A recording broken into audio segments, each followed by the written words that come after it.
Number 2. Billionaires dump on Trump's big, beautiful budget bill.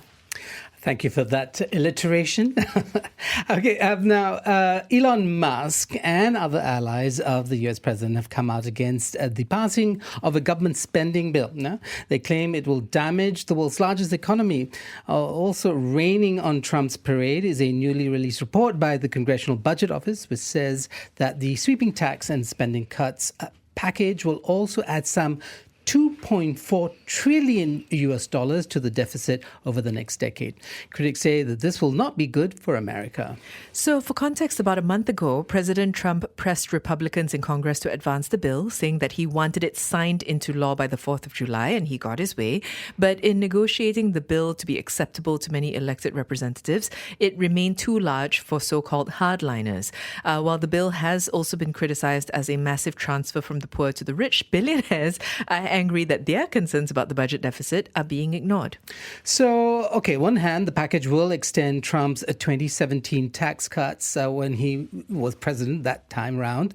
The Tax and Cuts and Job Act, which saw trillions of dollars worth of tax breaks for wealthy individuals and corporations. Now, this move will cut taxes by some $3.7 trillion. So that's a deficit for the government, right? They don't get that money to run their programs. But what gotten Musk really angry and had him launch this vicious attack is the question of the deficit. Now, it's worth quoting him, Lynn, I think, just because of the color in his remarks.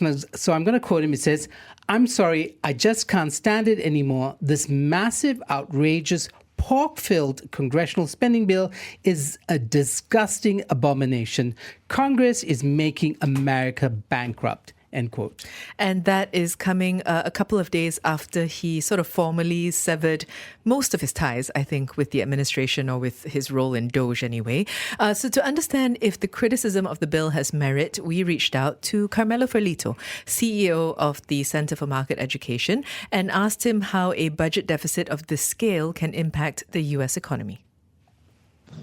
The criticism from Elon Musk is well grounded, and we know that Elon Musk has always expressed sympathy for, in general, the free market environment. He has made references to prominent free market economists like Ludwig von Mises. So it's not a scandal or something unexpected that he criticized the expected increase in deficit.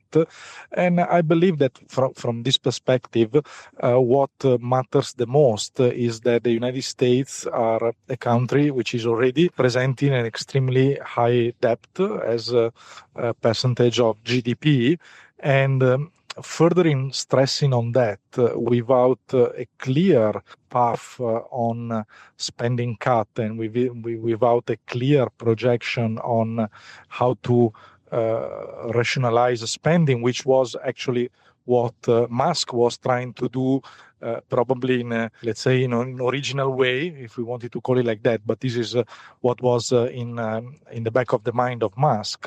Then an aggressive plan of tax cut is unconceivable, because tax cuts are good, but they need to be accompanied by strong plan of spending rationalization, because otherwise the final outcome is only inflationary first, and furthermore is shifting toward the future a burden or future generations that will need to pay for that deficit.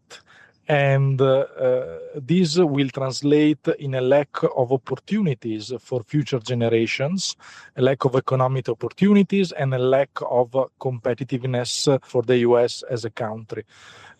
So here we have basically two visions that are contrasting each other. The vision of Trump that believes that we need to do whatever it takes for weakening the dollar and somehow protecting domestic industry with tariffs in the hope that a new wave of industrialization will happen in the United States. And on the other side, the vision of Musk, according to who the competitiveness of a country has to be created thanks to strong economic fundamentals, and one of those fundamentals is balanced budget and an equilibrated fiscal policy. That was Carmelo Ferlito, CEO of the Center for Market Education, and you're listening to Top 5 at 5, BFM 89.9.